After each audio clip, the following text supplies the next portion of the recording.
My name is Lesedi Metsoamere. I am the Regional Executive for Private Wealth Banking for the Absa Group. I currently look after the KwaZulu-Natal as well as the Mpumalanga province.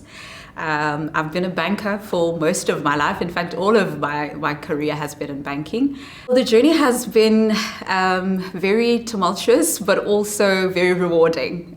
It started out when I was just 19 years old. I was still finishing off my studies.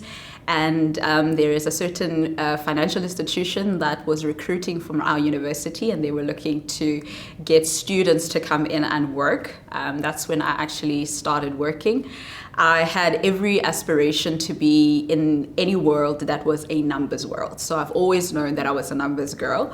And that's how the career started. I think when I was at this particular bank, it was more around, client experience and giving clients and building relationships with clients, etc. So I think in that particular position, I think that's where the bug bit in terms of what it is that I wanted to do. It was the satisfaction of making a client's day that really started me off. And I think from there, I really worked in various positions that were around client relationship building, client relationship management. I worked in wealth and investment for a little bit, and my journey in leadership started at my previous employer. I was there for about 6 years and looked after various private banking businesses. And I came to Absa very recently. I've been with Absa for 2.5 years now and really enjoying it. I look after a team of about 45 and we are here to really just make our clients' dreams come true.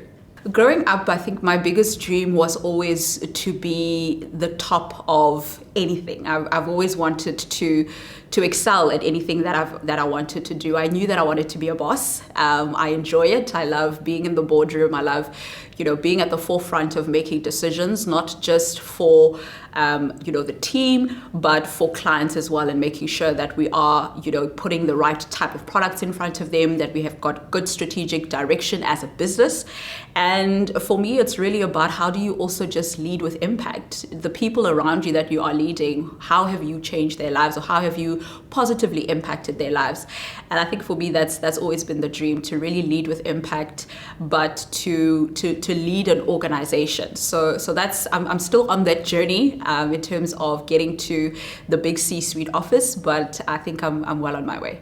So there have been various things that I have been involved in. I think the one thing that I think is quite important to me is really companies that create space for women to be successful. And one of the things that I've been quite intentional about is mentoring young women who are still on the come up within the financial services industry.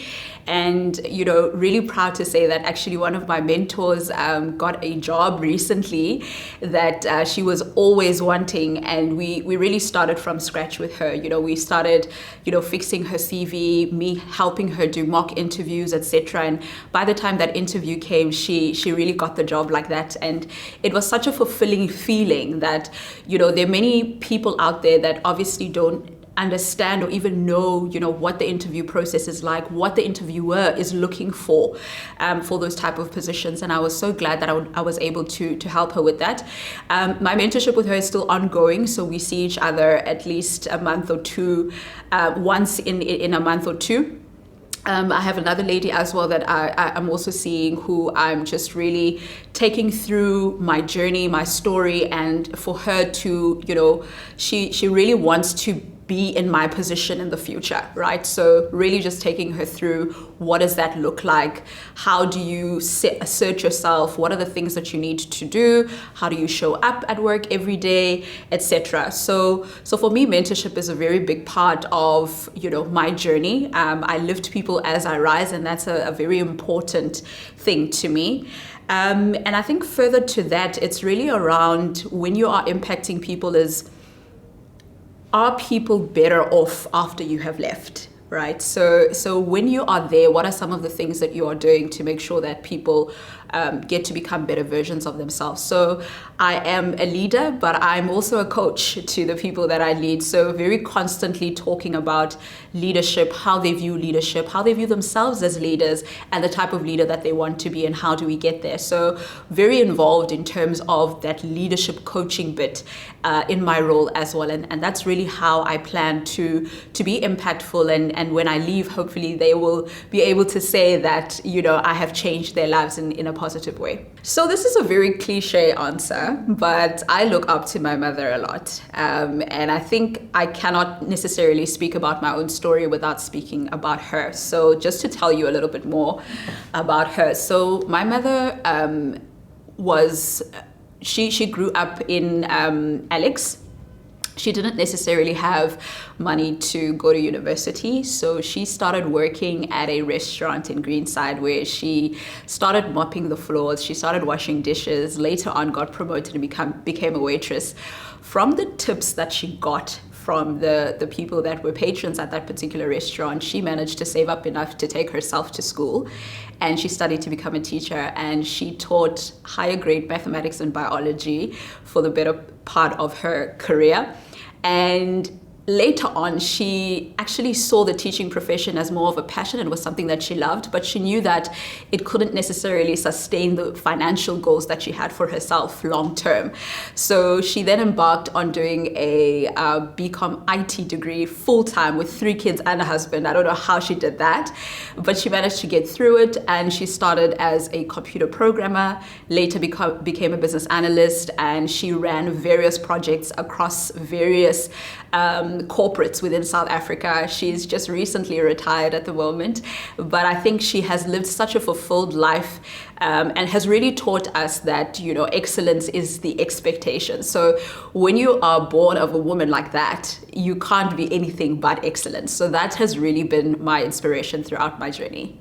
Yeah, no, it's really made me, understand and realize what the expectation is of me, right? To say that I can't slack. So I also need to ensure that I set the standard for generations to come in terms of what's the expectation of the women in our household. And I mean, just to sort of give you a view, my mother only has daughters, and I'm the banking executive. The daughter that comes after me is a biochemist, and our last born who's just recently admitted as an attorney.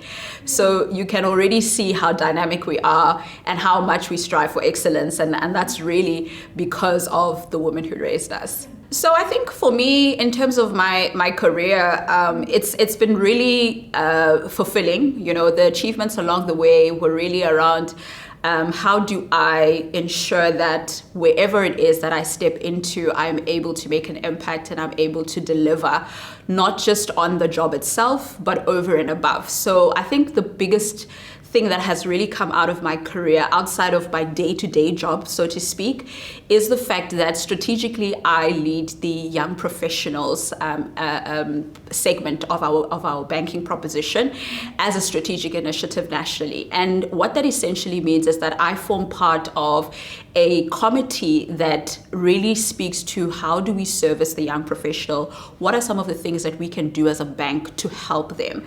So one of the things that we introduced was the 12 months free banking for final year students. So they actually get the full banking proposition with ABSA, but at zero fee, because we understand that there's that transitionary period. And in doing that, you also are trying to bring them into the realm of private banking, because private banking can be a little intimidating to people who don't necessarily understand it.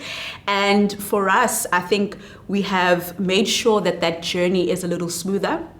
We do webinars very often as well, where we teach them about budgeting 101, money management, when you do get to work, because nobody actually tells you about retirement and tax and all of these other things. So we really try and make that transitionary period from student to working professional easier.